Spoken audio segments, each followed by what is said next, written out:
先开始画，然后也是色块，然后再慢慢的去缩小它的范围。哎，刚开始是大的哈。对。哎，大的，你举例，大的怎么抓？像这个，我们也是整个气块先把它抓出来，一样也是暗的先上，然后再比较灰的，最后面才是亮的。就是这样子，慢慢的。但是这个比较不一样，就是用点的方式来处理。所以点的，你的脑袋里面都要有那一块色块是什么颜色，对不对？对。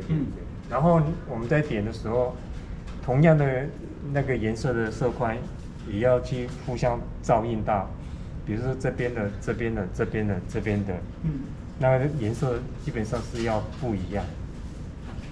有一点雷同，但是一定要不一样。对。